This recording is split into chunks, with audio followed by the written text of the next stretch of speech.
Hello, Scorpio, Sun, Moon, Rising, and Venus signs. Kamusta kayo? Sana po nasa mabuti kayong kalagayan.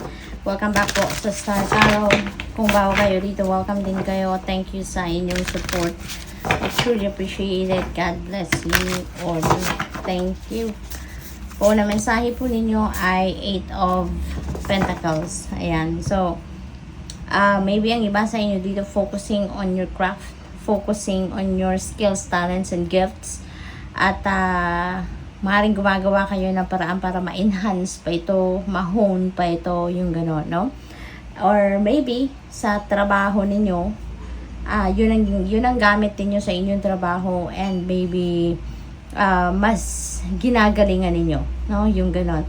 So, sa trabaho, maybe you're very diligent, no? Talagang you're putting your heart and soul into it, no? Na maging magaling ang inyong trabaho, na maging almost perfect ang inyong ginagawa, no? Yung ganon. So, good luck.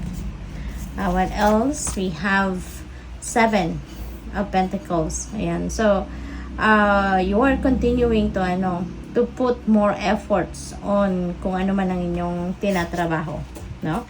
Kung ano man ang inyong ginagawa, ano man ang pinagfo-focusan ninyo rito. Maybe parang inaalagaan din ninyo ito, no? Inaalagaan din ninyo. You're nurturing it, you're seeing it grow, yung ganon.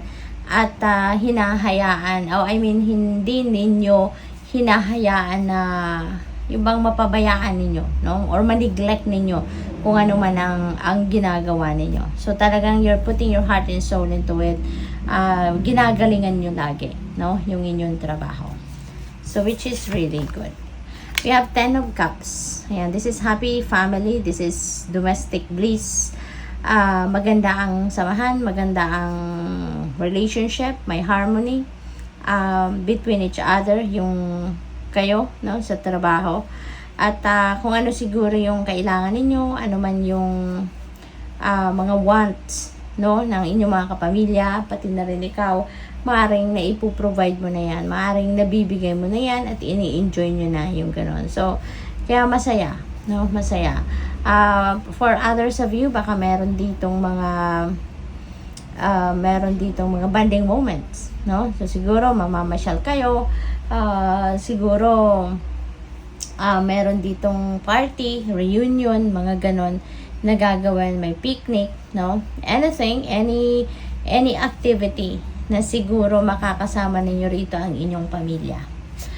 What else?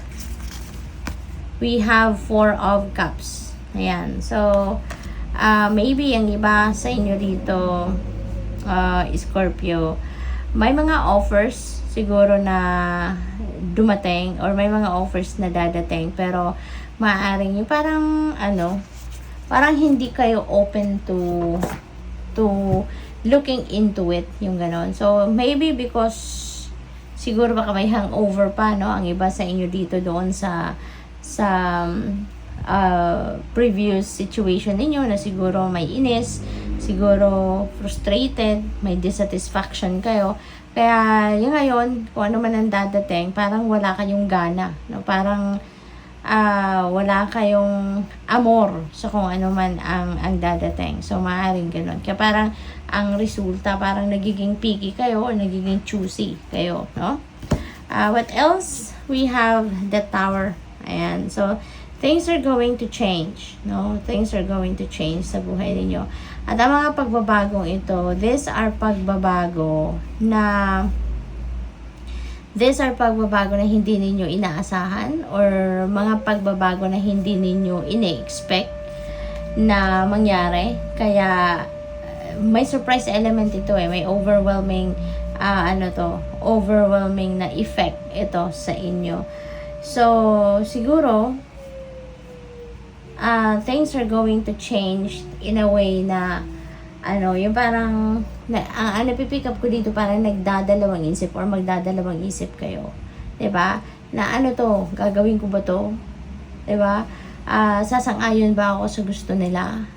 Yung mga ganon. Kasi hindi ito yung pagbabago na gusto mo eh. Hindi ito yung pagbabago na idea mo to. Hindi. No? Hindi. This is coming from outside. No? Kaya maaring mag-iisip kayo, no? Should I go with this change or kukontrahin ko ba to or sasang-ayon ako? Yung ganon ba? So what else? We have Ace of Wands. Ayan. Ace is a new beginning energy. No? So meron dito kayong sisimulang bagong chapter sa buhay ninyo. Maaring meron ditong bagong opportunity. No? Maaring meron ditong bagong opportunity na dadating sa inyo, and the opportunity ito na maaaring pumukaw muli ng inyong passion. Maaaring ito yung opportunity na gigising muli sa inyong passion or gigising sa inyong drive, no, sa inyong passion, sa inyong determination, no? So maaring ganon. So what else? We have 8 of Swords. Ayan. So overthinking and overanalyzing ang maaaring nangyayari sa inyo ngayon, Scorpio. Okay? At maaaring ito yung maaaring sitwasyon ito na related doon sa kung ano man ang pagdadalawang isip ninyo. Nagdadalawang isip kayo on this opportunity dahil siguro hindi nga ninyo ma-figure out, no?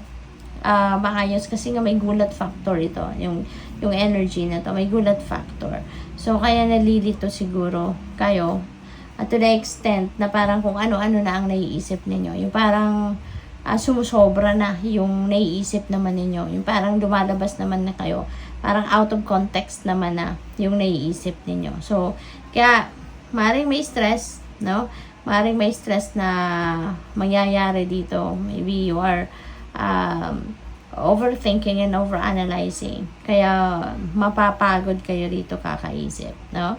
So step back muna kayo. Step back a little from what is making this situation worse, no?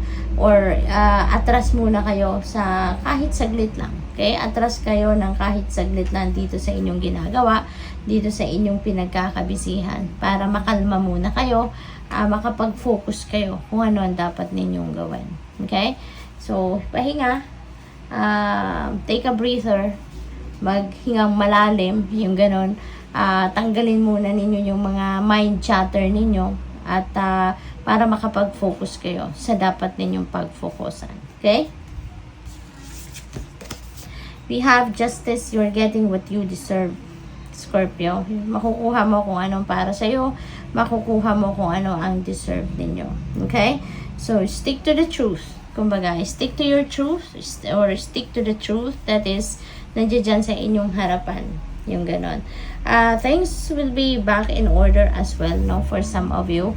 Kung merong kaguluhan sa inyong isipan or kaguluhan sa mga nagaganap, no, sa mga sitwasyon ninyo sa bahay, sa trabaho, yung mga ganon that has a direct impact sa inyo, don't worry because things will be back in order sa buhay ninyo. Maaaring magkakaroon talaga kayo ng change of energy shift dito. Magkakaroon kayo ng change in your energy at magiging malinaw ang lahat din sa isip ninyo. Magiging maayos din ang lahat. So, tsaga-tsaga lang, no? Tsaga-tsaga lang. At saka, listen to your intuition and follow what your intuition is telling you. Okay? So, good luck. Thank you for watching. Love and light. Namaste.